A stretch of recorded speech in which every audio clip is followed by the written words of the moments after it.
Welcome back to the Nuckhead Podcast. In this episode, I'm going to talk about all the Canucks players that stood out to me during the preseason, and there's quite a few. I really liked what I saw there, and I just want to talk about that. I already made a video about this, though, so if you're listening to this anytime after 5 p.m. Pacific time on Thursday, October 3rd, the video's out, so go watch it if you haven't. If you have, thanks for watching, and welcome to the podcast.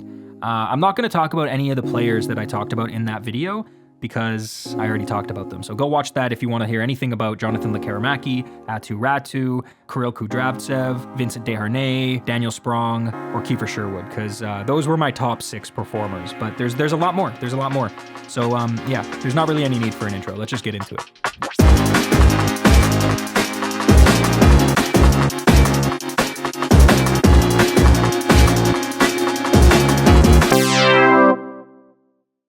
So I think it would make sense to start with the goaltending real quick because obviously the biggest storyline heading into the Canucks season is the health of Thatcher Demko, which, I mean, it doesn't really seem like anybody knows how long he's going to be out. I don't even know if he knows. So the Canucks went and signed Kevin Lankinen, which had been brewing for a little bit behind the scenes, but it was nice to finally see it get done. And the contract, I mean, I honestly... I'm kind of not surprised anymore. Patrik Laine just keeps making great moves. But the contract's amazing. It's a 1-year deal for $875,000. He did get an 8-team no-trade list, though. But, you know, it's worth it for the Canucks because now they have 2 reliable goalies to take over the net for as long as they need to, for as long as Demko's out, which, again, it doesn't really seem like they have any idea how long that will be. So it's worth it for the Canucks. And yeah, we got to see Šilovs and Lankinen play in the preseason. Both played 2 games so far. And let's start with Šilovs. So Šilovs, obviously, we all watched him in the playoffs last year. He had only played, I believe, like 8 or 9 regular season games in his whole career. He jumped into the crease to take over for Casey DeSmith, who was already taking over an injured Thatcher Demko. And he stole the show. He was arguably the best player on the entire Canucks team on any given night after that. He was so rock solid. And what I find mind-boggling is in game 1 of the preseason against the Seattle Kraken, he was amazing again. It was almost like no time had passed. In fact, I can't even believe that a whole summer's worth of time took place in between game 7 of the second round against the Oilers and game 1 of the preseason against the Kraken, because he just looked that dialed in. You know what I mean? It's like he was just sitting in the net all summer waiting for the game to start again. However, it didn't quite last past that first game, because in his second appearance in the preseason against the Calgary Flames, while he didn't play terribly or anything, he did let in some dookie goals, I'll be honest. So, I mean, you can decide, do we panic because that one game he let in a couple dookie goals, or do we remain calm considering he played well in game 1 of the preseason, but also through 14 game, or I guess, and I can't remember the exact number, 10 games or so in the playoffs last year. I think we're fine, for the record. But now we have Lankinen. So even if we aren't, you toss in Lankinen, who, funny enough, it was actually kind of the other way around for him. In his first game of the preseason, at least the first half, he did seem quite rusty. It did seem like he was chilling on a beach all summer, and he remembered, oh fuck, I got to be a goalie now. Because he, you know, it wasn't like he let in a bunch of bad goals. He just wasn't making those the saves you'd want him to make. At least, again, this was just for maybe the first 20, 25 minutes of the game. After that, after he let in the third goal, he really buckled down, was able to keep the Canucks in the game. They did end up losing, but I wouldn't say it was his fault. They only scored 1 goal, and there's not many games you're going to win 1-0 in the NHL anymore. So, yeah. And then, in his second appearance was game 5 of the preseason against the Oilers, and yeah, he looked great. I mean, he was facing shots from Leon Draisaitl and Connor McDavid, and you know, he looked good in there. So I don't think there's anything to worry about with the goaltending. I think it's all good. I just wanted to touch on that to start. Now, my top 6 performers of the preseason were Kiefer Sherwood, Jonathan Lekkerimäki, Aatu Räty, Kirill Kudryavtsev, Vincent Desharnais, and Daniel Sprong. And I'm not going to be talking about them in this episode because I already have a video either out now or coming out, depending on when you're listening to this. So I'm not going to talk about them. However, I am going to talk about basically everybody else, starting with Sammy Blais. So the Canucks signed him in August to a PTO, not an NHL contract. They just brought him in on a PTO, which is a professional tryout. And spoiler alert, he didn't make the team. He did get an AHL contract, though, so he'll be playing in Abbotsford this season. But I thought he looked pretty good in the preseason. I don't think he looked good enough to replace a Pius Suter or a Kiefer Sherwood, but he looked good. He was throwing his body around. He was leveling people, just breaking their bones, breaking their backs. I mean, he was really, truly a scary guy to play against, I would imagine. But I thought he looked good. And I think if the Canucks need a tough guy to call up when they're playing those rivalry games against teams like the Golden Knights or the Oilers, he should be one of the first names they call because he will scare the other team. That was made very clear. And then there's Danton Heinen. Danton Heinen, he didn't necessarily wow me, but I don't think he was meant to. He did everything right. He didn't make any brutal mistakes. He's clearly an NHL player. He wasn't trying to make the team. He's on the team. He's a solid player. He was great on the penalty kill. That's the main thing. That's my main note for him. Is he was really, really solid on the penalty kill. And the Canucks penalty kill for the past couple seasons hasn't been that good. It's been getting better, and it was a lot better in the playoffs last year. But yeah, I mean, getting another penalty killer on the team is great. So I like Danton Heinen. Quinn Hughes. Okay, so obviously Quinn Hughes is. I mean, he's now considered to be like a top 10 player in the league, which I think you could even go as far to say he's like top 7, and he's not 6. But yeah, Quinn Hughes, he only played 1 game so far, but oh my God, I know he's playing against younger guys who were trying to make the team. So like, you know, there's a huge asterisk here, but again, kind of like Šilovs, it didn't look like he missed a beat at all. In fact, I think he looks a lot better. I think he looks better. I think he looks like he's improved, which, you know, he's young. It makes sense that he's going to get a little better, which is, in theory, it makes sense, but it's a crazy thought because he's already so good. But yeah, he looked great. There was one shift against the Flames when they played that game. I believe it was game 2 in Abbotsford. He was all over the ice in the offensive zone. Like the puck just kept coming back to him like magic. It was genuinely on a string, and I think he got like 3 shots on goal. He looked like it looked like a cheat code. Yeah, Quinn Hughes just looked dominant, and it made me happy. So that's my note on Quinn Hughes and that crazy shift he had. It was beautiful. Arshdeep Bains. Now I actually don't have many notes about Bains, but he made the team. Kind of surprisingly, like I think I want him to be on the team. I think having a hometown guy like that who's really worked his way to where he is now, and I know they all have, but he had to fight against so many people doubting him. You know, he got told no many times and kept pushing and kept working towards his goal, even after getting passed up in the WHL draft 2 years in a row, even getting passed up in the NHL draft 2 years in a row. He still found his way onto the Abbotsford Canucks, and even in, I believe, like 6 games last year with the Canucks. I can't remember the exact number, but yeah. So I mean, I want Bains to make the team because he's got that work ethic. But I honestly, like, he got a goal, at least one nice power play goal from a beautiful pass from Kiefer Sherwood. But other than that, I mean, I guess the fact I didn't notice him was a good thing because I know in the games he played with the Canucks last year, one of the complaints with him was like some of the mistakes he was making were a bit, what's the word? Just not NHL caliber. Like, you don't want to be making those mistakes in the NHL. So I guess in a way, the fact I didn't notice any brutal mistakes of his was a good thing because maybe he's cleaned that part of his game up. But yeah, because of the injury to Joshua, or rather the recovery Joshua's going through right now, he's not going to be in the lineup for opening night.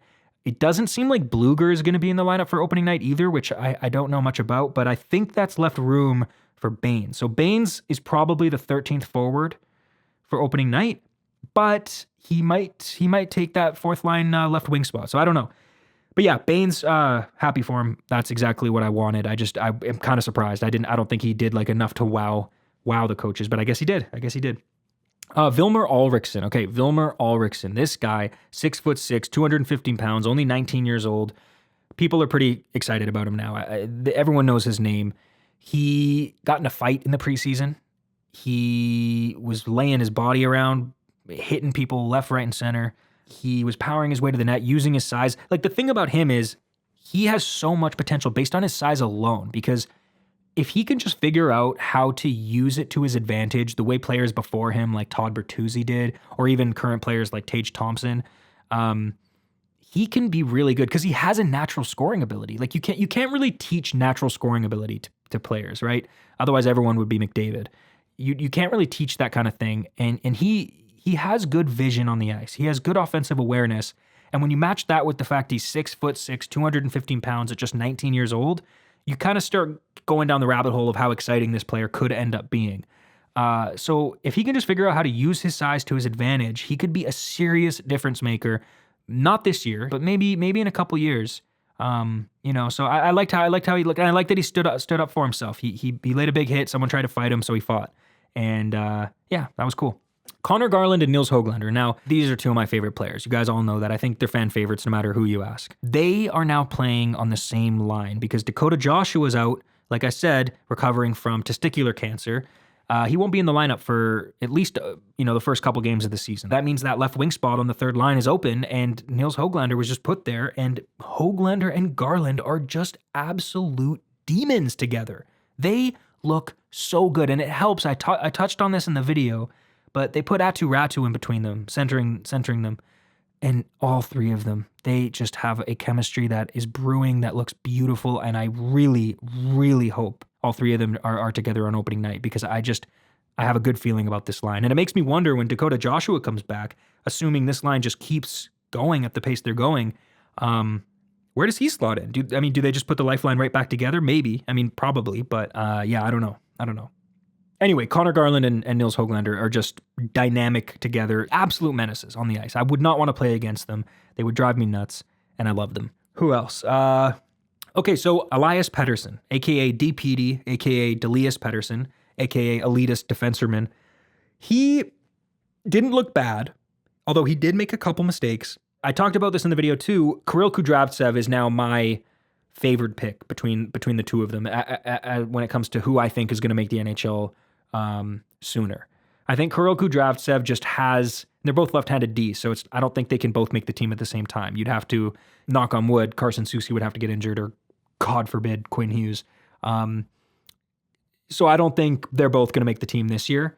They might both get a couple games in, but I'm going to go ahead and say I think Kirill Kudryavtsev is the more ready of the two, and that's fine. That's fine. Elias Pettersson is what they're calling him now, because I guess that's the way they're going to differentiate between Elias and Elias.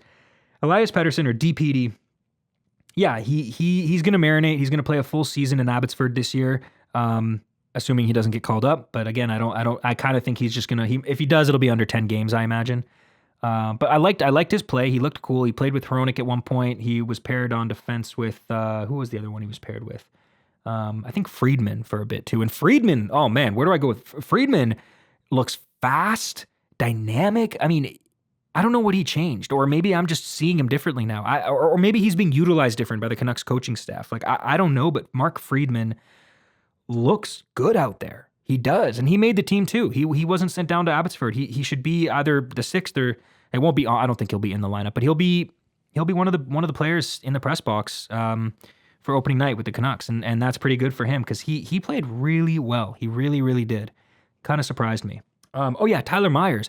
Tyler Myers had a hilarious couple games. So in Seattle, obviously Garland was up to his normal menace behavior. People were getting pissed at him because he's small and works hard. And someone tried to attack him. Will Borgen, I believe it was, attacked him. And Tyler Myers at the other end of the ice thought to himself, hey, don't do that. So he came flying in. He was horizontal when he entered the screen. He just dove on this guy. Hilarious. People turned into a GIF, and they're putting it all over Twitter. I love it. And then a few games later, he was back in the lineup against the Kraken again, and he scored like a highlight reel wraparound goal that if you weren't looking close enough, you'd think it was Pettersson or Miller. It was great. And I don't love calling him the Chaos Giraffe, especially now that he's got his game together. He's a reliable defenseman, but that was very chaotic of him. Very chaotic. Someone, I can't remember who, but someone tweeted, good to see that the Chaos Giraffe is in mid-season form. And honestly, yeah, and that's exactly what you want to see from him. Scoring the occasional nice goal that makes you go, what? How? And then tackling someone from across the ice looking like Superman. So yeah, that was cool. What else do I have in my notes here? Draisaitl took a slap shot during a shootout and scored, and it was honestly beautiful, but it made me punch my screen. Max Sasson. Okay, so this guy is going to be an NHL player. I have heard that from other people, but I couldn't really believe it. Just because, well, I had to see him play, and now that I've watched the Young Stars Classic, all 3 games there now, and he played 4 games in the in the preseason, and I watched all of those too, and he is good. Like, he has really good vision of the ice, both defensively and offensively. He's down in Abbotsford, and I really think he'll be called up at some point. I don't know where he would play necessarily, because that would imply, again, that the Canucks have some sort of injury, and that's the last thing you want. But Max Sasson played great. I really do think he played great. Okay, what else? Giuseppe, he didn't make the team. He's down in Abbotsford. He cleared waivers. There was a really stressful moment there where I thought he was going to be off the team, but he cleared waivers, which honestly, that might be one of the most surprising things about all of this. I thought he played so well, especially the chemistry that he had with Kiefer Sherwood. It kind of felt like I didn't think he'd make the team prior to preseason. I didn't think he'd be in Abbotsford, though. I thought he'd be on the team, just kind of slotted in occasionally, kind of like he was last year. But then I saw him in the preseason playing with Sherwood, and they had just this undeniable chemistry. I was like, oh, okay, he's definitely going to be on the team. He'll be on the fourth line with Sherwood and maybe Suter centering. But no, he's down in Abbotsford. He cleared waivers. Oh, and how on earth did he clear waivers? Like, I don't understand that. Phil Giuseppe is a solid player who last year on a Canuck team that was one of the best teams in the league played up and down the lineup. On any given night, he could be with Miller. He could have been playing with Oman. He could have been even playing with Pettersson at some points. I mean, not as much, but yeah, I that blew my mind. But don't get it twisted. I am very grateful he cleared waivers, and I'm happy he's still a Canuck. I am positive he will be called up at some point. There's no doubt about that. What else? Oh, I want to talk about the Patrik Laine injury. So it's not Canuck related. This episode's going to be a little bit scatterbrained, kind of like all of them. I don't know why I always say that. I think that's what you guys are signing up for at this point. But the Patrik Laine injury, that whole situation pissed me off a decent amount, and I'll tell you why. So first of all, I have a soft spot for Patrik Laine. It actually started when he got drafted. I don't like the Winnipeg Jets, okay? I don't like them, but I don't like the Maple Leafs more. And I remember that first year kind of hoping that Laine would outscore Matthews. And we all know how that ended up. Laine is an amazing goal scorer, but he's had trouble staying healthy. And Matthews might go down as one of the best goal scorers to ever play. And if he keeps up his pace that he's on right now, he might be the best goal scorer that's ever played. So obviously that comparison isn't valid anymore. But Laine has had a real tough go in the league. He played basically 4 seasons in Winnipeg, 36 goals one year, 44 one year, 30, then 28 in just 68 games. That was the COVID shortened year.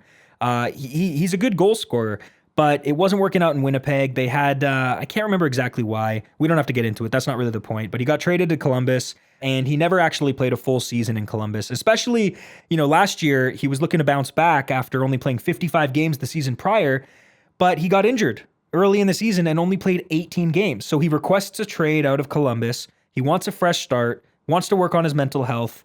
He gets traded to the Montreal Canadiens, and that's an exciting team. They're not cup contenders by any means, and they're probably not even playoff contenders yet, to be honest, but they're young and they're talented. They got Kirby Dach, Cole Caulfield, Slavkovsky, Lane Hudson now. They're going to be a juggernaut one day if they play their cards right. And Laine joining that team as basically a veteran now at this point could have been a great leader there. And I shouldn't say that. He still will be a great leader there. But in his second preseason game, he got injured and he's out for 2 to 3 months. And it was on a play. It was a knee-on-knee with some young guy who hasn't really made a name for himself yet, named Cedric Paré. I believe that's his name if I'm remembering correctly, for the Toronto Maple Leafs. And every knee-on-knee, intentional or not, looks dirty. However, I don't know if this one was intentional. He claimed it wasn't, and I don't know why he would do it intentionally. I mean, you're trying to make the team. You're not trying to injure one of the best players on the Montreal Canadiens. That's not the goal. And it was on a power play. Patrik Laine, I don't know. Look, I'm not going to explain how it happened because if you're listening to this podcast, you probably already know.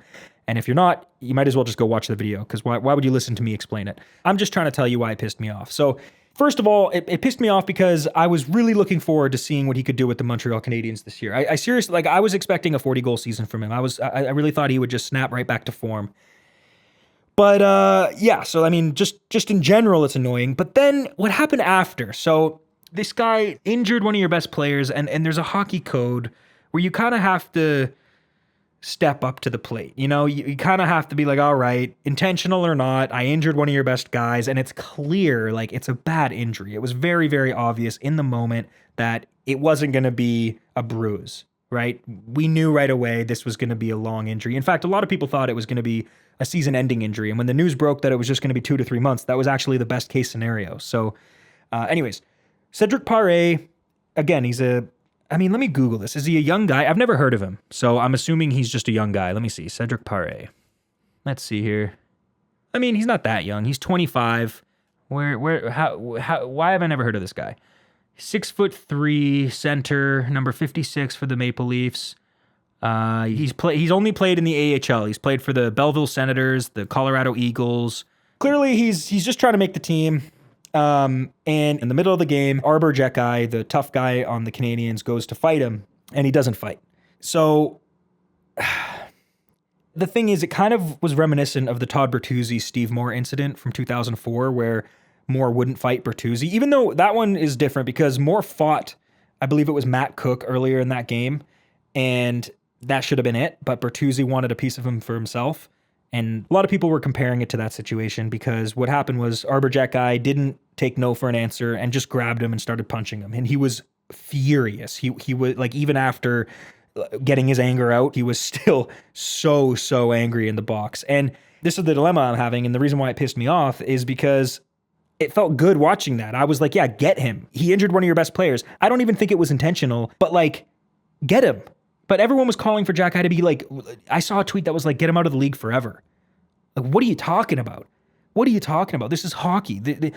We already know that the way you police these kinds of things, like, what are you more afraid of, a 5-minute penalty or Arber Xhekaj forcing you into a fist fight? Like, come on. His knee-jerk reaction, no pun intended, was to stick his leg out to stop Laine from getting past him. I don't think he was like watching Laine come up the ice and he's like, oh, I hope he comes over here because I'm gonna knee him and ruin his career potentially. No, he wasn't thinking that. He just stuck his leg out. Like, it was an instinct thing, right? And I think, like, yeah, you gotta do something. Fight someone smaller than you, maybe. Go fight Cole Caulfield, okay? Go fight Cole Caulfield. But like, because I get it. You don't want to fight Xhekaj. That makes sense. But you kind of have to. It's the hockey code. Now, I hear myself saying this, and I realize I sound like an old school boomer who's like, kids these days. But seriously, like, imagine if it was Quinn Hughes. All right, guys? Imagine if it was Quinn Hughes. If some guy on the Oilers that you've never heard of, his name's Jeremy Pickles, and he sticks his knee out, and Quinn Hughes goes flying, and Quinn Hughes is now out for 3 months.